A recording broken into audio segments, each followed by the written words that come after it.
Welcome to the Rimworld mod rundown. We'll be taking a quick look at what you can expect to see from Vanilla Factions Expanded Pirates. For starters, you'll need to own the additional workshop content, Vanilla Expanded Framework, and Harmony. Whilst not required, this mod does have integrations with the Ideology DLC and the Vanilla Weapons Expanded series, including non-lethal, quick draw, laser, and coil guns. Pirates! Although maybe not quite as you'd expect. You are without doubt the worst pirate I've ever heard of. But you have heard of me. Probably better named Vanilla Factions Expanded Warcaskets or maybe Mercenaries. This faction mod will introduce one new and very unique Storyteller, two new factions, a hiring mechanic, a couple of new security options, some equipment and a drug, a new meme, preset, ritual and role, a new raid type, a cool scenario, and of course, the biggest addition by far is the Warcasket system, with its variety of shells and weapon options. We'll save the best for last, mainly because covering caskets is going to be about 70% of this video, so let's go through the chunk of other new features first. The Storyteller, Casper Cursed. He's one of the more unique additions to the Storyteller pool, offering more than your usual tweaks to how frequently events fire off.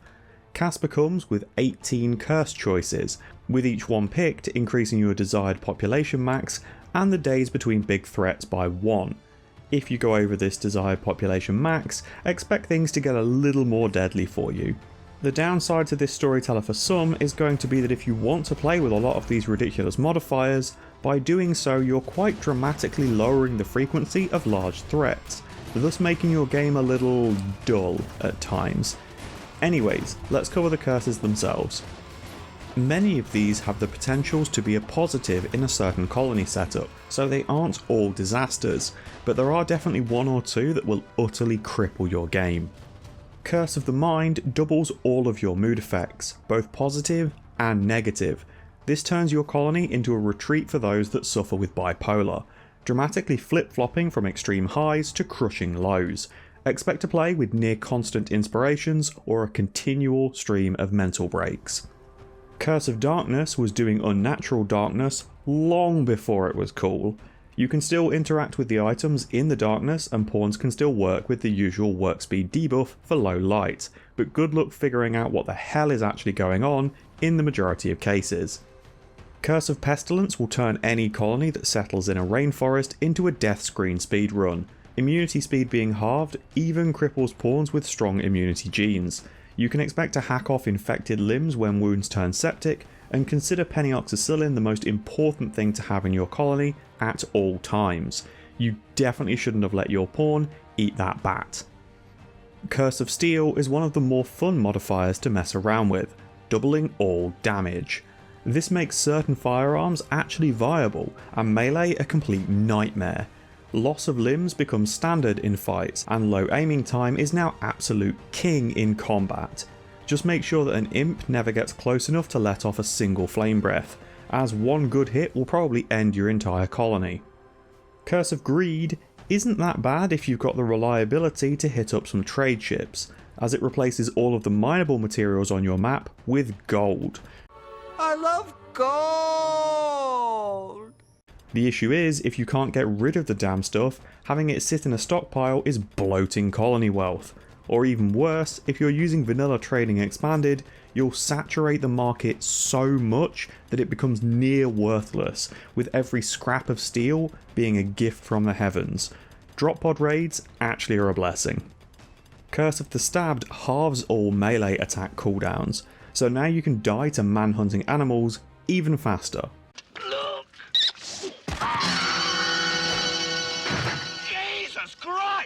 If you're going to try and outrange everything, this could almost be a free pick, but you're pretty much sentencing any pawn that gets caught up in melee to death. You'll never be able to flee from the stagger applications. Curse of Fire is included in many tweak mods as a standard option. If you want to burn enemies and actually have the fire stick around long enough to deal damage, you'll love this. No more firefighter protocol when there are blazes on the map. Rain be damned. Let it burn. Curse of Confetti will drive you insane long before the colony dies. This is essentially a free pick. You just need to deal with the constant party blowers and cheering whenever someone dies. Curse of the Boomalopes is best used alongside Curse of Fire, turning every animal on the map into a walking incendiary IED. Hey! Welcome to... This has some really ridiculous applications, but for the most part it makes it near impossible to ranch or hunt without destroying a good chunk of your own map, forcing you to play with the worst curse of all, veganism. Curse of the Beaten is simply awful, requiring you to keep a massive stockpile of herbal meds on hand to treat even the most minor of wounds. Running out of medicine has the nasty potential to leave you in a situation where if someone is bleeding to death, your only option is to keep administering blood transfusions, like trying to fill a bucket that's got a hole in the bottom of it. Curse of the Armoured makes armour actually matter, without needing to install a total overhaul like CE. It does still run the usual Rimworld bollocks of course, with everything having that tiny percentage to beat all of the odds and somehow brain a pawn that's wearing full Cataphract armour with a short bow, but expect to see far less attacks getting through defences. Curse of Aging in some colonies actually makes sense. You'll see new colonists born, grow, work, and die, without needing to play for over 70 in-game years. Honestly, not awful. Curse of the Bandana ups the ridiculous factor to the perfect amount, massively favouring weapons that have low aiming times and low bursts to absolutely saturate the air with projectiles. Whilst this is definitely stupid, it's honestly pretty fun to turn on for a run or two. Curse of the Eye Patch will make players scream even more at the nonsense Rimworld accuracy mechanic.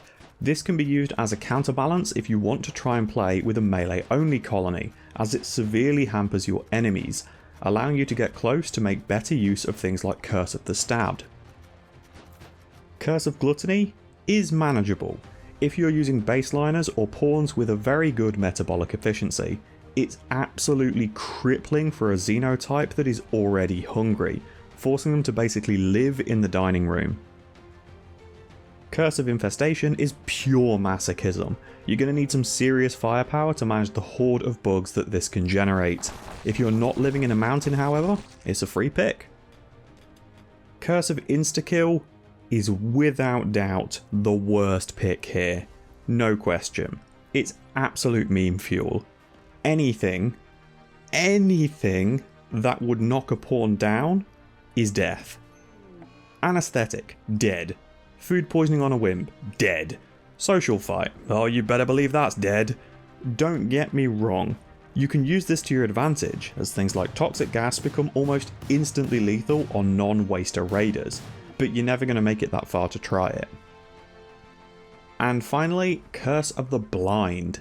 This is grim, more so than it has any right to be. You no longer get godlike overseer powers on the colony. Raids, illnesses, any problems, they're all silent. You don't know that you're facing a problem until the game is forcefully slowed down and you can see that one of your pawns is running away from a bear that went manhunter. If Rimworld had a hardcore mode, this is it. So that's the Storyteller. Pretty customizable, extremely unique, just maybe not that active. It's an ideal candidate to pair with Achievements Expanded, so you can fill the gaps for the Storyteller whilst it's having an extended period of downtime, sending traders your way or raids if you're really bored. Next, you've got two new factions, the Junkers and the Mercenaries. The Junkers are a faction that makes use of the new Warcaskets, heavily armed and armoured raiders that are permanently hostile. For most players, these guys will pose a bigger threat than factions like the Empire, as the variety of Warcasket abilities make them incredibly dangerous. The Mercenaries are a neutral faction that use high-tech gear and open up the ability to recruit help in times of need, through the new system of hiring pirates.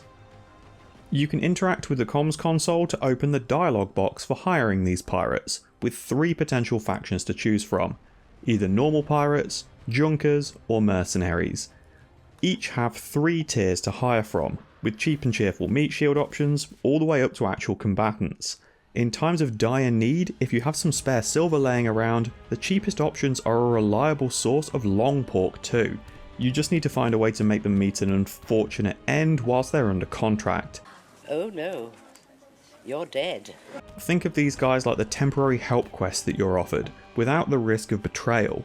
You'll be expected to feed and house them, as they're susceptible to mental breaks. If any mercenaries you control are killed before their contract expires, you will be hit with a 5% increase of cost to hiring any pirates again for the next year. Sort of like wrecking your no claims bonus and seeing your insurance premiums skyrocket. Unlike pawns from temporary help quests, however, you can send these mercs to deal with world quests. Exceptionally useful if you're playing with Mechanoids Expanded and have the Total War mechanic turned on. You can simply yeet these guys across the map in a drop pod and suicide run them at a landing site. If the mercs don't make it back, you just need to be mindful of their contract duration, as if they do somehow manage to survive and are travelling back with any loot, if the contract expires, they'll just up and vanish, along with your riches.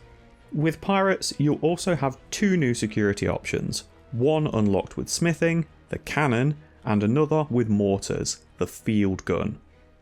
The cannon is a staggeringly efficient early game option to absolutely dunk on idling raiders. Requiring only wood and steel to build, it stores 5 shots and asks only a measly 5 steel to be completely rearmed.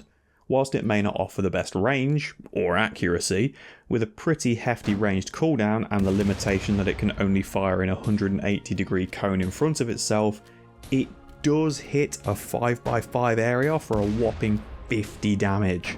A handful of these aimed into a rough choke point will let you get off an absolutely filthy opening salvo as enemies are moving into attack, before abandoning the cannons and falling back on your small arms fire, which if you're playing around this tech level is likely bows or early gunpowder weapons.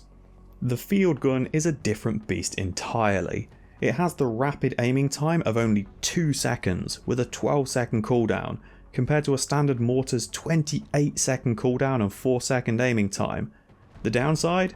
The projectiles are blocked by walls, and it has an expanding 90-degree firing cone in front of it, meaning to make the most use of this, you need an absolute unit of a tunnel to feed enemies into, with it being blocked by mountains and unable to reliably lock onto targets if they wander even slightly out of its kill zone. It is worth mentioning though, you can use field guns without needing reinforced barrels to rearm them, and they have the lowest miss radius of all of the previously mentioned siege weapons. They're just a little odd to get used to. They can't fire if a roof is above them, but the projectiles they fire also don't pass over walls, so it's firing at this really specific height, which is just the worst of both worlds. And yes, the shots are blocked if they land against an overhead mountain. You've also got access to 2 new bits of gear, and 1 new drug type with pirates. First up is the Privateer armour, unlocked alongside your Marine and Grenadier armours. Costing a little more to manufacture than a standard Marine armour, this suit sacrifices 5% sharp, blunt, and heat protection to grant you access to a built-in grappling hook. The hook requires a solid surface, like walls or mountains, to attach to. It then lunges the pawn towards the location, easy for getting your melee pawns into or out of combat. The main consideration with the Privateer armour is the 10 seconds required to re-spool the grappling hook. So if you jump into combat, you've just thrown away your option for jumping back out of it. You'll need to consider if you're diving in to save someone with a safe pair of hands, or simply throwing yourself to the wolves. If nothing else, it's a pretty cool effect. Next up, you've got the rum suit, and with it, the best drug, rum. Drink up me hearty Joe. This comes from the Sweat Fermentation Research Project, which you're probably going to think twice about unlocking after reading the suit's description. The rum suit covers the middle and outer clothing layer, providing some really good cold insulation at the cost of hampering movement. Also, weirdly for clothing, it's made at the drug lab. If worn, this suit produces rum every 10 days, entirely passively, so it's a free resource. Hooray! How does it do it? Well, the suit's completely insulated, like living in a humidifier. It processes sweat, urine, and feces through a similar process that turns food into nutrient paste. only this time it ferments the bodily secretions into alcohol, eventually producing enough to fill a bottle and label it as, you guessed it, rum. This suit is absolutely ideal for slaves, long-term prisoners or blood bags. You can strip them, drop one of these in their cell, and crank the temperature down so they're forced to put it on. Boom, free resources. Rum itself is a pretty standard alcoholic beverage, outside of its production process, with a safe dose of one every day and a pretty nice chunk of recreation for consuming it. Ignorance is bliss, I guess. If you're running ideology, you'll have a new meme called Pirate. This requires presets for raiding, execution, and the new inclusion of camaraderie, as well as including a new ritual of shanty singing and the role of captain. Camaraderie is potentially an extremely powerful boon if set to Exalted, which also runs the risk of huge mood debuffs too. It gives colonists a +6 mood buff for simply socialising with one another, at the cost of another punishing mood debuff when a colonist is lost. On the flip side of this, losing a colonist gives a permanent +5 opinion bonus between pawns, to essentially everyone they know. This works with temporary colonists or hired help too, allowing you to get around big opinion debuffs like misogyny or misandry, as well as pawns that look butt ugly. You can cheese it a little by betraying early charity quests, locking them in a freezer and setting it to high, or throwing them to the wolves, leaving your colonists with a big opinion buff for one another, which lowers the occurrences of social fights and helps the colony run smoothly. The major downside to this is that if you push the mechanic too far, your colonists become complete simps, eventually hitting +100 opinion to everyone, resulting in horrific mood crashes every single raid because you had to kill people. If you'd rather camaraderie not be quite so ridiculous, you can set it to respected and cut out the opinion portion of it, simply gaining a small mood boost for socialising and a less severe penalty for colonists dying. Sea shanties are the new ritual, and if that didn't get one stuck in your head from simply saying it, maybe this will help. Soon may the wellerman come. Now you can relive that fuzzy period of time between early 2020 and mid 2021, where all the days kind of blurred together, your house stunk of sourdough bread, and people were eating horse dewormer. The shanty ritual is actually a solid buff to offset the negatives of taking Exalted camaraderie, as a good ritual will remove the negative thoughts around losing a colonist, potentially fixing your mood spirals. To do this ritual at its highest quality, you're going to need a captain too, the new role that's been added. The captain is a variation on a shooting specialist, offering a slightly different buff. Like the shooting specialist, it adds 7 to accuracy, halves aiming time, and disallows the use of melee weapons. It also removes the work type of cooking, construction, growing, mining, plant cutting, smithing, tailoring, and crafting, the same as a shooting specialist. The difference is, the shooting specialist gets the marksman command buff, increasing nearby shooting accuracy by 4 and lowering aiming time by 40%. The captain instead gets the firing frenzy buff, halving pain and lowering aiming time by 50%. These buffs can stack, lowering your entire firing line's aiming time down to just 10%, making pretty much every weapon behave like a quick draw weapon from Vanilla Expanded. And despite what you might think about piracy, taking the meme doesn't give you a natural relationship debuff like taking Supremacists would, and you can achieve all of your raiding goals simply by attacking unaffiliated work sites that appear on the world map, so you can be somewhat of an ethical pirate. That's got to be the best pirate I've ever seen. So it would seem. The new raid type you can expect to see in pirates is the Gauntlet Ship Crash. These ships fall out of orbit, filled with bloodthirsty raiders and supporting a charge cannon atop the hull. This gun fires 3-round bursts of 18 damage charge bolts, highly dangerous to an early game colony as it has a pretty rapid aiming time and a relatively low cooldown to boot. With a range of 35, it makes it highly likely that you're going to need to be within retaliation distance to be able to take it down. You'll want to treat these raid types like drop pods on go juice, ideally getting a good chunk of distance before trying to engage, as the raiders that it barfs out usually come out swinging for the fences and can catch you seriously unaware at times, bringing out the biggest of big guns. If you deal enough damage to the ship, it'll start to fuse, causing it to explode in a small radius. It is at least kind enough to leave behind a good few chunks of steel scrap, some steel that's ready to use, and a few components as well. Just be a little careful of what the explosion might destroy nearby, as these ships have a tendency to crash land in the most awkward and expensive places possible. The new scenario added with this faction is honestly one of my favourite starts. For flavour, it can't be beaten. It's a low orbit crash, with what initially might seem to be a bit of a stingy starting setup. 4 colonists, a random pet, 1 charge rifle, 2 pistols, 8 meals and 80 gold. It's not a lot, right? Wrong. The scenario starts as it states, with an actual low orbit crash. Parts of your battered and destroyed ship will land on the map. This is where the majority of your starting resources actually are.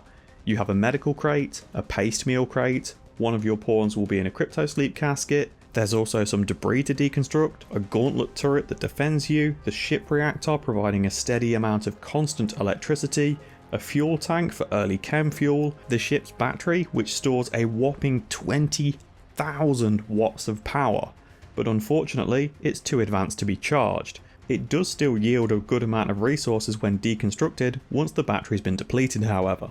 And finally there's a piece of volatile engine. It's an awareness check for players essentially. This will explode in 6 hours if you don't deconstruct it. Besides the engine, there's no rush with this start. You can take the time that you need to set up a fridge and a stockpile, then open the crates to make sure that all of the goods you receive are kept in tip-top condition, and the nutrient paste meals don't start to rot and go to waste. The only issue you might find with this scenario comes down to your choice of map, especially if you're using geological landforms, as the ship needs a good chunk of space to crash correctly. The last thing you want is it landing in water and being immediately destroyed, or there being simply too much mountain on the map so it shunts it weirdly to the edge, leaving your stuff seriously exposed. And with that, it's time for Warcaskets. You can probably see by how big this section of the video is that caskets are very much the core focus of this mod. However you want to imagine these suits, be they StarCraft Marines, Fallout Power Armor, Warhammer Space Marines, or XCOM Mech Troopers. When our new mech trooper equips that suit, I think you'll be pleasantly surprised with its capabilities.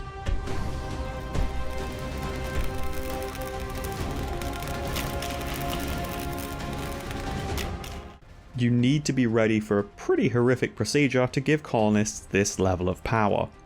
With the initial Warcasket research, you'll get a foundry and the most simple suit of Warcasket armor, which is made up of a suit, shoulders and helmet, each of which can be interchanged with other suits, should you want to, and be painted in the colours that you see fit, allowing you to try and closely replicate your favourite chapter. Once a pawn has been sent to a foundry via a right click, you'll be able to choose what to give them in the UI. When confirmed, crafters will begin to haul the required materials to the foundry before completing the procedure and entombing the colonist in their brand new suit of perma armor. First off, let's cover the health and stat impacts of being entombed in a Warcasket. The pawn will lose the ability to do all work, both skilled and dumb labour. They'll be able to warden and fight, that's about it. For this, they'll be completely immune to pain, able to wield weapons unique to Warcaskets, and unlike standard Rimworld armour, the protection will cover everything, fingers and toes included. The armour values of Warcaskets are equal across all mentioned parts, with additional offsets being applied to create the final impact for wearing a full suit. So whilst you can mix and match, I'll be covering these suits as a suit, rather than individual parts. I will be showing the stats for the separate pieces by themselves though, so feel free to pause and see how the offsets are broken down if you'd like. You can still install bionics, implants and enhancements on a Warcasket too, which will help offset some of the penalties applied from wearing extremely heavy armour, as well as allowing them to stay in the fight for longer, with things like healing enhancers, coagulators or hardened skin. The most basic Warcasket set will cost you 3 components, 160 steel and 20 uranium, granting a pawn 106% sharp armour, 55% blunt armour, 64% heat armour, 30 degrees of cold insulation, 11 degrees of heat insulation, and a move speed penalty of -0.8. which surprisingly means a Warcasket is on par with Cataphract in terms of mobility. All Warcaskets also come with a 60% bonus to slave suppression and an additional 125 kilograms of carrying capacity, and I mean all Warcaskets as in every variant, not just every Warcasket of this type that you would build. You'll find with Warcaskets in most cases that the only way you're going to put them down is by destroying something critical.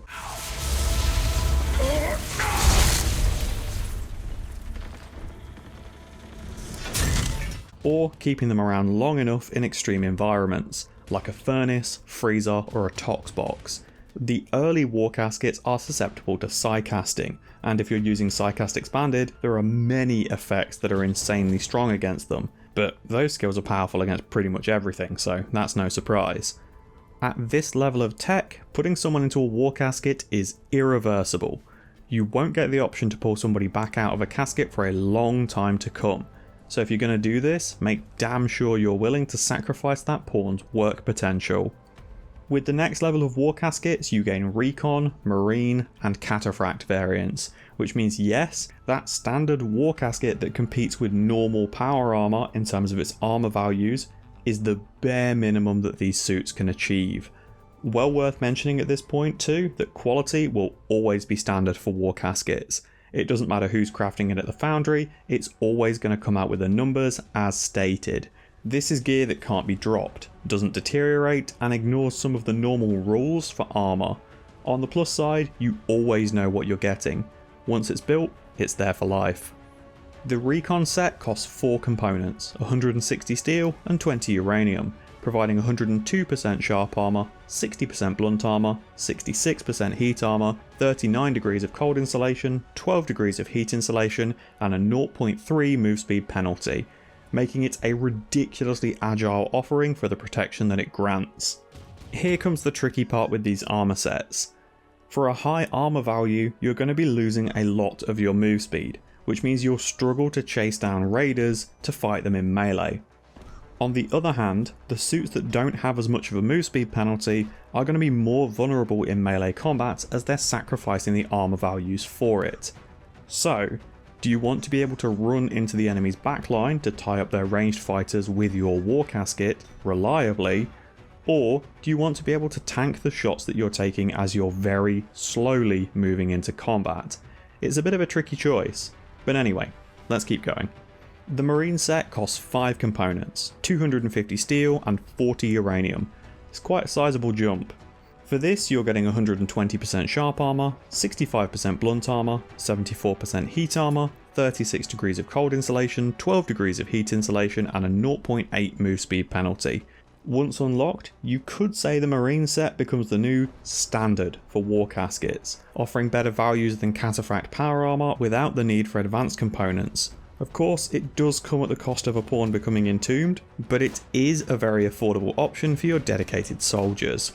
And finally at this tech, you've got the Cataphract Casket, costing 7 components, 325 steel and 50 uranium. This thing is a monster, offering 156% sharp armor, 65% blunt armor, 78% heat armor, a ridiculous 65 degrees of cold insulation and 22 degrees of heat insulation. Of course, this thing comes with a huge cost of a 1.35 move speed penalty, dropping a standard pawn down to 3.25. As you're probably noticing, blunt is near essential in dealing with a Warcasket, as you will be facing enemies in these as well as having the opportunity to build some of your own. It makes Warhammers and Zeus hammers skyrocket in their value, with pawns packing traits like Brawler or Nimble becoming god tier.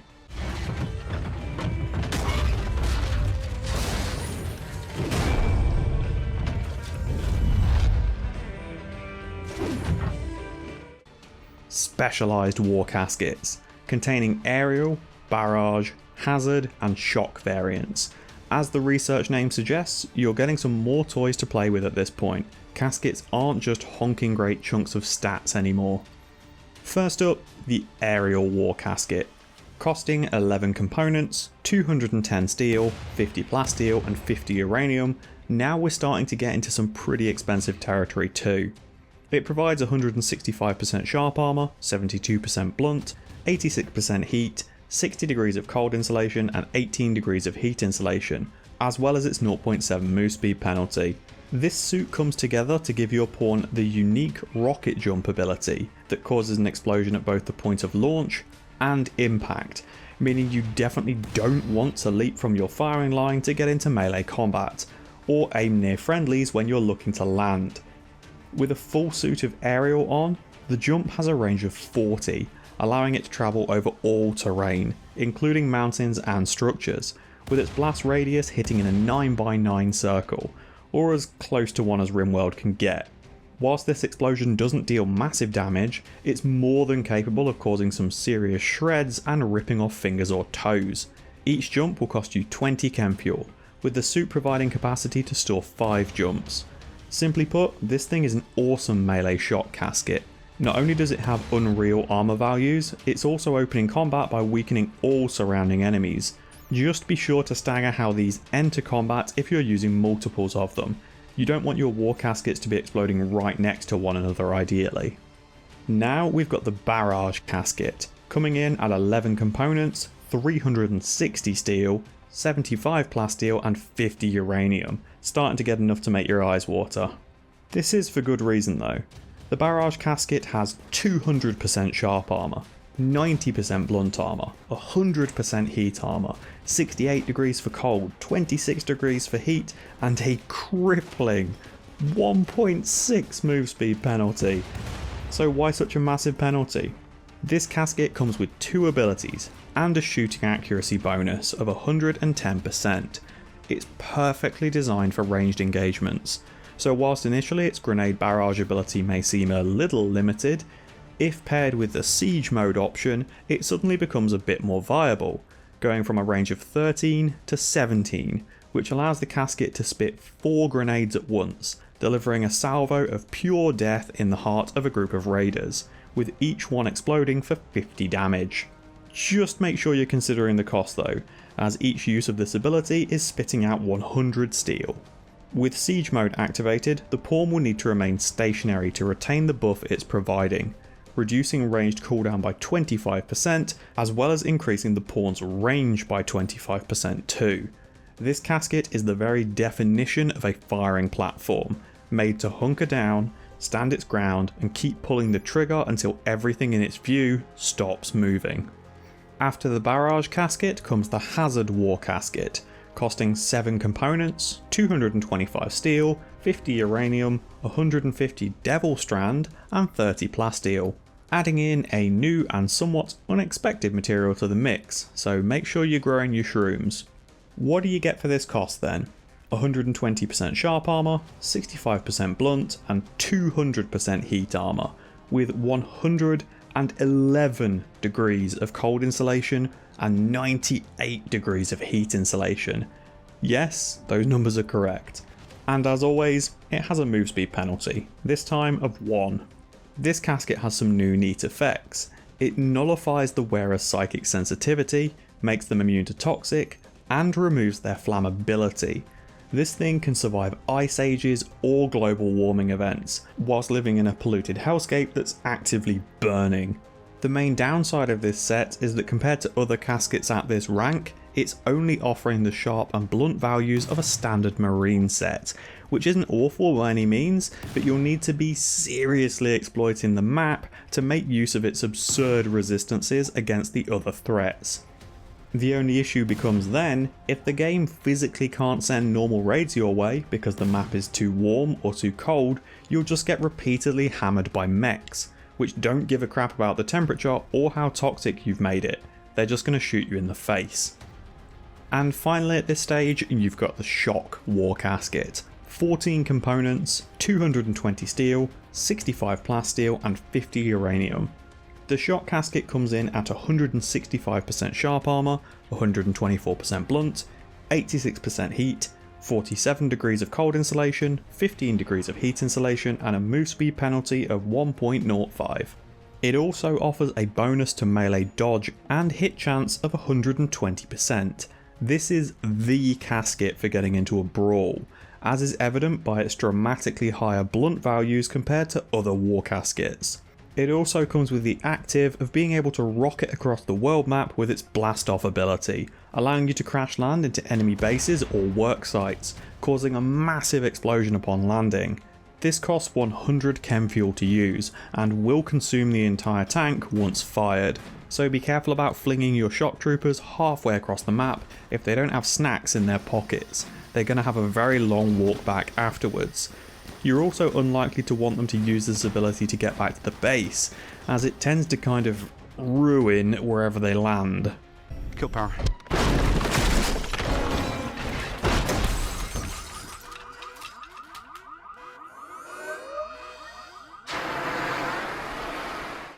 Final tier now, Spacer Warcaskets. You've got the Brute, Controller, Guardian, Sarcophagus and Siegebreaker, and oh lordy, are they a sight to behold. These are ludicrously expensive, but they justify their cost in a few different ways.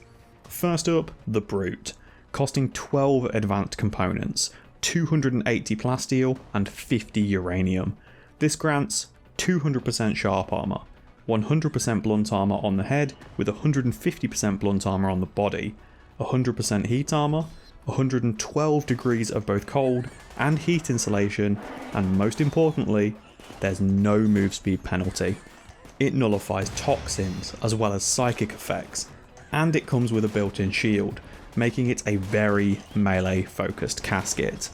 The shield itself recharges extremely slowly, with the Brute having by far the largest capacity, at a biblical 750. This shield can be sacrificed, detonating it on demand as needed to cause extreme damage to all targets around the casket, with it hitting a larger radius based on how much of the shield it had remaining. Whilst the Brute isn't doing anything fancy, it doesn't really need to. It's just an utter wedge of unkillable, extremely dangerous violence. Next we have the Controller, which was doing Mechanator stuff way before it was cool. Costing 18 advanced components, 270 plasteel and 50 uranium. Ouch. You're getting 200% sharp armor, 100% blunt armor, 100% heat armor with 112 degrees of cold and heat. Again, much like the Brute, no move speed penalty with this casket. It also nullifies the psychic and toxic effects. The shield that comes with a Controller casket is more flexible. Unlike the Brute, it only provides 150 points of shielding and can't explode, but the shield can work with a ranged weapon. The Controller comes in with two active abilities, each costing an advanced component to refuel. The Spider Mine is an autonomous mech which will seek out the nearest enemy threat and detonate on them, causing a fiery explosion in a pretty solid AoE. The other ability is Drone Deployment, which releases 4 autonomous war drones that are equipped with a mini turret. They last for 60 seconds and seek out any threats on the map, not caring how far they get away from the Controller. If these war drones are killed, they explode in a very small AoE which can cause further damage to attackers and potentially set them on fire. This allows you to crowd control your enemies with junk, basically, forcing them to attack a bunch of distractions while you get your shots off. They're unlikely to deal any meaningful damage, but it does give you breathing room. Now we've got the Guardian series, costing 8 advanced components, 350 plasteel, 50 uranium and 60 steel. The Guardian offers 200% sharp, 150% blunt and 100% heat armor, with 107 degrees of cold insulation and 104 degrees of heat. Like the other Spacer suits, this nullifies psychic effects and toxic, but it does have a 0.5 move speed penalty. I hear you saying, oh, I should use the Guardian helmet on my Brute then. Yeah, if you're okay with losing the ability to detonate that shield, as it rounds out the blunt defenses on the armor and provides all of the bonuses to the shield strength still, without hurting mobility. The Guardian casket is equipped with a ranged shield, like the Controller, and it has an active ability that only requires a cooldown to operate, working very much like a low shield on demand that's attached to the pawn. This allows them to assist the front line if they're getting walloped by incoming fire without hindering your own ranged pawns from shooting back out of the shield bubble. There isn't much more to say about the Guardian, it's just a solid defensive option. Time for the Sarcophagus Warcasket. the closest looking one to a Necron, so it's the best, easily. Costing 8 advanced components, 265 plasteel, 50 uranium, and 10 glitter world meds, this comes in with the usual stats of 200% sharp armor, 100% blunt, 100% heat, 112 degrees of cold and heat, psychic and toxic nullification, and no move speed penalty, with its shield working just like a controller and guardian that came before it, so 150 capacity with the option of using a ranged weapon. So what makes this casket special? Near invulnerability, essentially.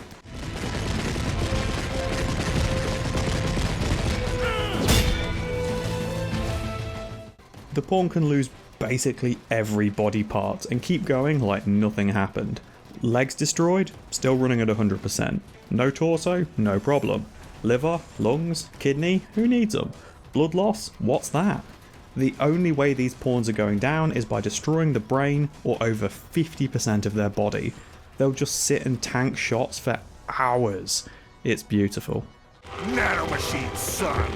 Lastly, for the caskets, we've got the Siegebreaker, costing 8 advanced components, 255 plasteel, and 50 uranium.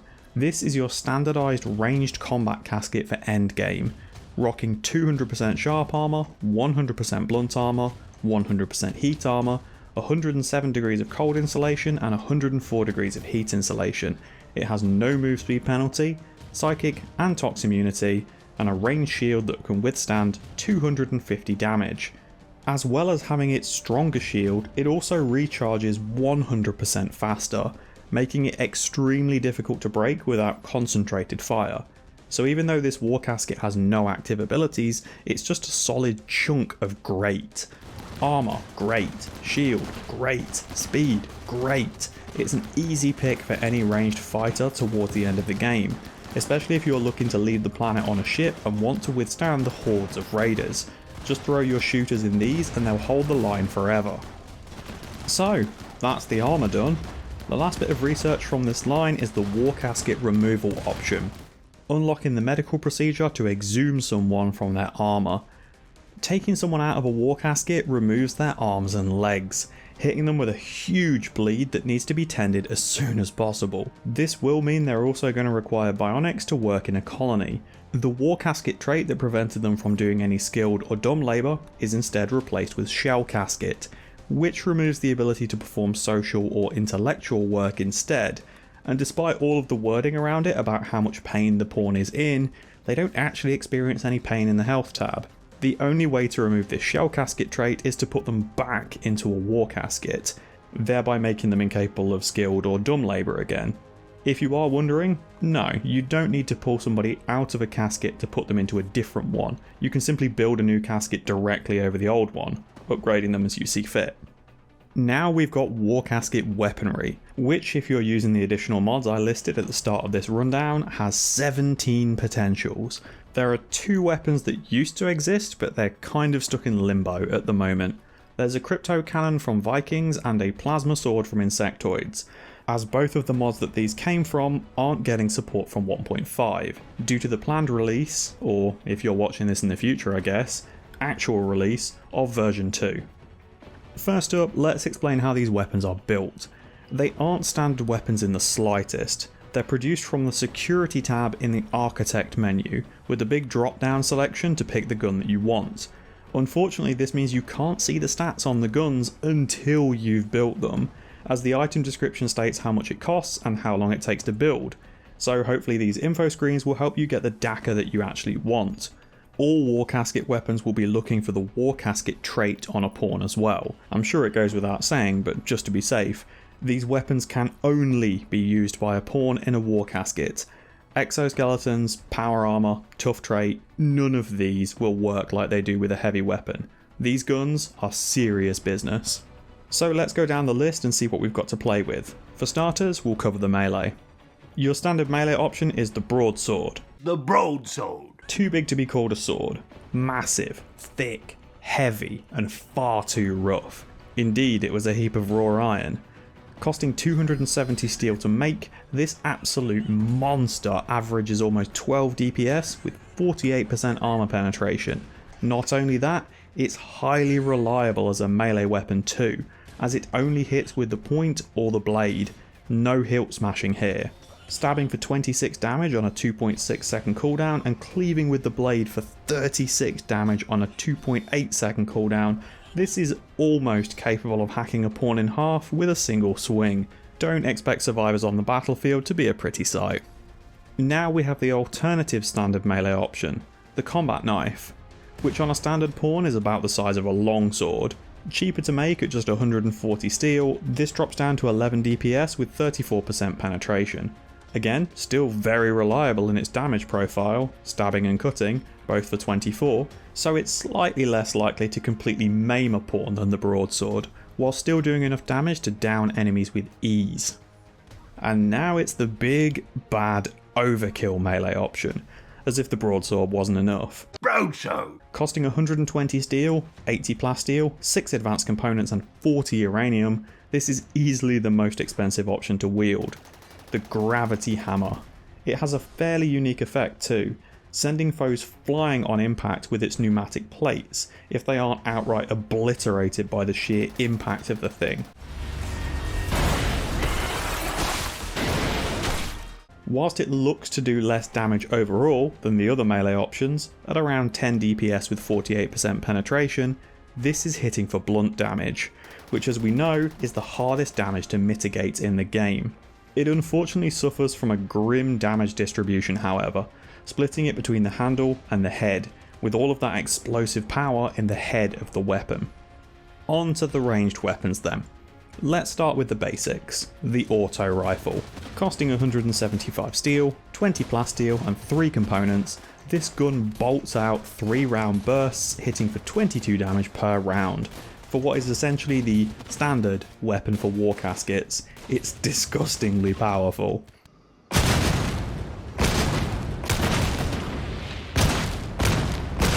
The range isn't as much of an issue compared to weapons that will be wielded by a normal pawn, because getting that little bit closer just isn't as risky for a Warcasket.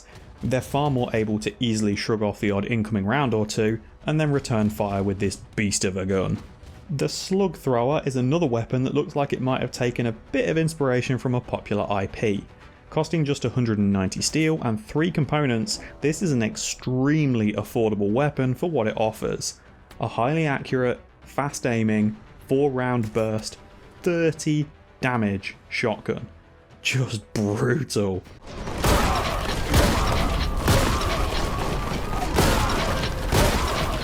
If you see an enemy charging towards you with this, you focus fire the hell out of them, as this thing will turn a standard pawn into a pile of viscera in the blink of an eye, and if someone is lucky enough to survive the initial salvo, chances are they lost something in the process.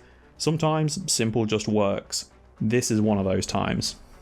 If you prefer getting your dirty work done at a distance, you could always use the Uranium Slug Rifle. Costing 150 steel, 15 plasteel, 30 uranium and 3 components, this gun has a very niche ideal range, with its accuracy sitting at 95% over 40 tiles, with the gun reaching just 46. The closer enemies get, the worse this is going to perform.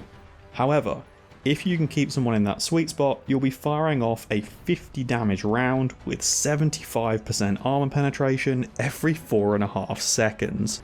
Not only that, you can easily use this whilst enemies are approaching your defensive line and then swap over to something more suitable for mid to close range combat. Keep a little stockpile off to the side of your kill box for some Warcasket flexibility. Have you ever looked at the standard minigun and thought, you know what this thing's lacking? Size. The Warcasket version has you covered, costing 240 steel, 10 plasteel and 8 components. This thing fires 25 rounds that hit everything but the target you intended for 12 damage per bullet.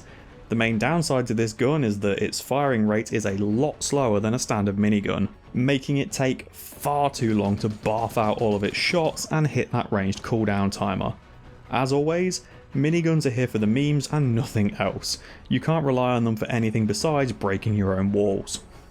For a heavy weapon choice, you've got the Heavy Flamer, with some serious crowd control potential. Costing 200 steel, 160 chem fuel and 6 components, this weapon doesn't require refueling. It simply has a very lengthy cooldown after firing. What sets the Flamer apart from others is that it's twin linked, spewing out a double blast of the good stuff with just a 1.25 second aiming time. This can easily lock down a corridor or turn a complex into a 1000-degree inferno. Its only real downside is the astronomical cooldown on it, risking the Warcasket that wields it getting caught out in melee combat, preventing them from getting another shot off after the first. It's highly effective at dealing with a swarm of charging melee attackers, however, as they need to manage to resist 2 applications of burn, making it very likely that they'll be left running around screaming as the flesh melts from their bones. For a more explosive heavy siege option, you have the grenade launcher. Costing 120 steel, 80 chem fuel and 4 components, it doesn't require refueling either, making this insanely cost efficient for an explosive weapon.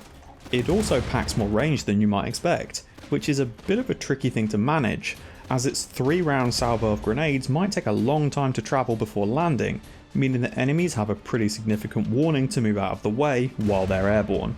And yes, you heard that right, this thing spits out 3 grenades at a time, with a small AoE effect and a pretty fair miss radius, meaning it can easily saturate a cluster of enemies and just rip them to pieces. You want it to scatter further to spread its damage out as wide as possible, rather than focusing it on a single target and overkilling them to an extreme degree. Another option for some big bada boom is the handheld cannon, costing a flat 220 steel, with its profile almost identical to the manable version of the cannon, sans the refuel cost.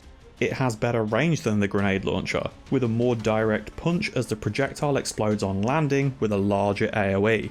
Whilst its miss radius is a little bigger and it does have a longer cooldown, the main side is going to be that it only fires a single projectile, which struggles to compete against the sheer blanket effect of a grenade launcher. Missing a shot with a grenade launcher isn't the end of the world when it's a couple of seconds to try again with 3 more lobs. This thing really suffers if the shot goes wide. For Spacer Warcasket Weaponry, you get 2 options. First is the Charge Blaster. If you thought the minigun was bad, wait until you see this. Costing 180 plasteel and 10 advanced components, this is an absurd choice to make for yourself. It's made to destroy buildings and tear down defences, with a huge scatter on its 24 shots that land for a mere 8 damage. Whilst it's not bad, it's just not really made for you as a player. This is something that enemy raiders will want to use against you to batter your defences. Oh, but I could use this to assault enemy bases, you say? Yes, you could, but its range is 32 and the cost is bonkers. The uranium slug rifle is going to do the job better for a fraction of the cost, and deal with defenders at the site better too. Just pair it with the Psycast that makes every shot land, I guess, then maybe it's viable.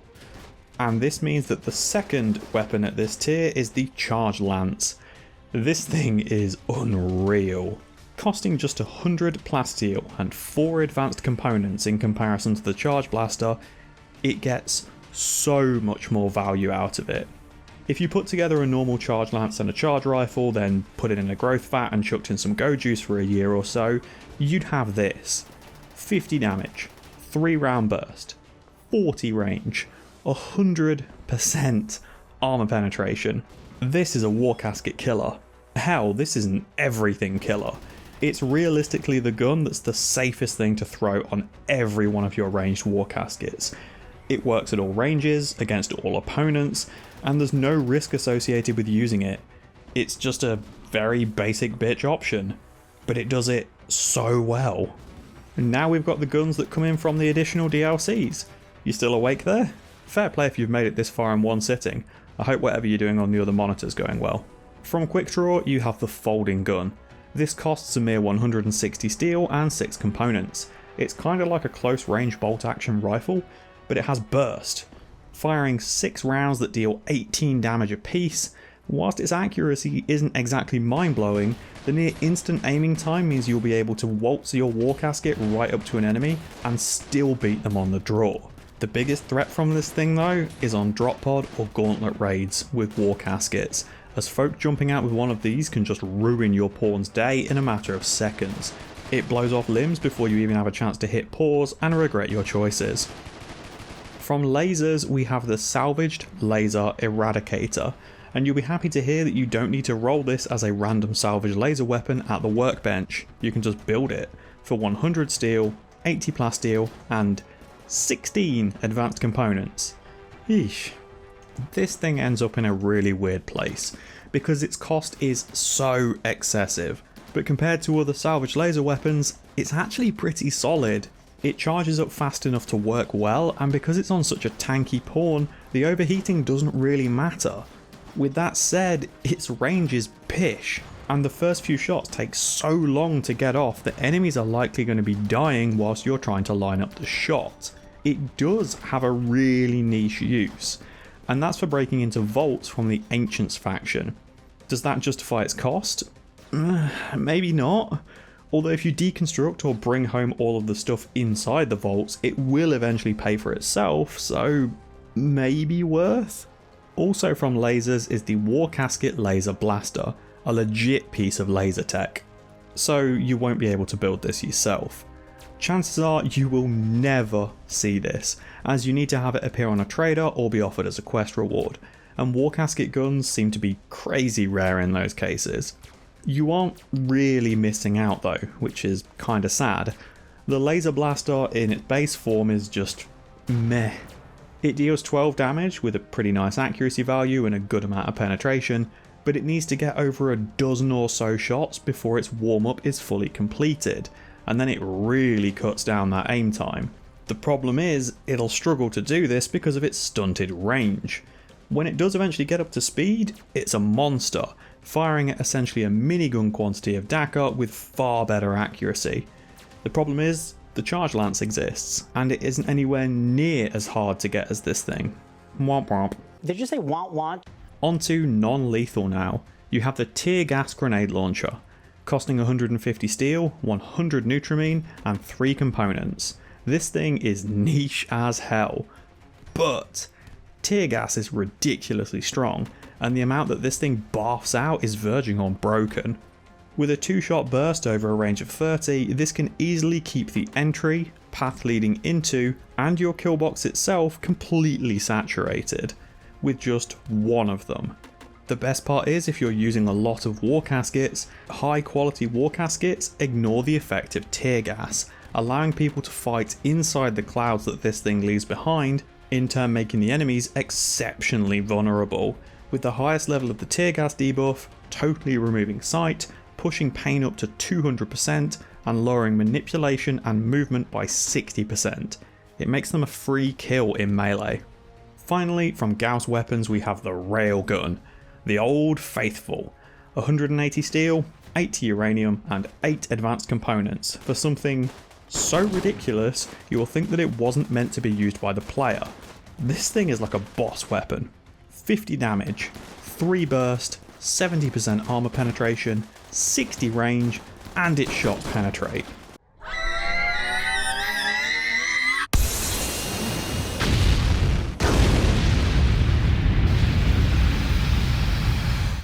Of course, this thing is a disaster waiting to happen. Friendly fire is an inevitability with these things, you're just counting down the days for that to happen. But before it happens, you'll get some serious mileage out of this beast, until it shoots 3 lines of damage through 7 of your own colonists, blowing off limbs left and right. Then you throw it into a storeroom, blaming it, not you, for that cock up, and never use it again. And that is it. Vanilla, factions expanded, Warcaskets. Come on, let's be real here. It's not that piratey. Not that it's a bad thing in the slightest, because the Warcaskets are cool as fuck. They could just be in their own separate mod is all, with all the minor piratey things that are thrown into this for flavour, worked into something else that's actually built around piracy. Maybe dealing with crime syndicates or something, smuggling contraband, holding up caravans. Like how you've got the detection mechanic with deserters, why not give something for infamy? The more notorious you get as a gang, the better your relations become with other pirate factions. They respect your power and understand how dangerous you are, submitting and acting like a vassal, allowing you to organise who they raid, with varying success chances that you can influence by funding their raids or equipping them. The bigger the raids they pull off, the longer it takes in-game days for them to organise and execute it, but potentially the greater rewards they return with, in turn splitting those rewards with you. Something like a Thralls mechanic in V Rising, or the old warboards from World of Warcraft. Basically the opposite of that scene in Captain Phillips. I'm the pirate now. Going this route in turn would seriously hamper your relations with the normally friendly factions, making them become permanently hostile instead. They'll put bounties on your guys' heads, encourage any of your colonists that spend a lot of time in low spirits to potentially betray you, impose orbital trade blockades on the planet so that you need to establish some black market connections instead, which could pose risks like sting operations, or needing to pick things up from a dead drop, and in turn, that might be an ambush. What about a scenario that starts you off in massive debt to a big bad crime boss, with interest levels so high you will never be able to actually pay it off? Every year you need to meet their demands or face their wrath, sending payments of silver, drugs, organs, weapons, slaves, whatever it takes to meet their quota and keep them happy, with different items being valued differently every year, until eventually you get your own colony to the point that you think you can take them, tell them to shove their payments and agree to face them head on, letting them send their forces, multiple different crime syndicates that turn up one after another trying to destroy you. If you somehow survive and wipe them out, it opens up a slim opportunity to go and kill the crime lord in their weakened state, finally clearing your debt and putting you in the position of power. You are the new kingpin. Now people pay you tribute every year, but just like you did to the last boss, someone's eventually going to try and knock you off the throne. No king rules forever. There is so much you could do with piracy as a theme, and I know some folk from the VE teams watch these videos. If you want to use any of these ideas for something like Pirates 2, they're yours. Just call the crime boss a mysterious figure who goes by the name of Fox or something. I hope you guys give this mod a shot though, even if it isn't really that piratey. The Warcaskets are awesome and pose a legitimate late game threat to your colony, if you're not using a bunch of overpowered mods.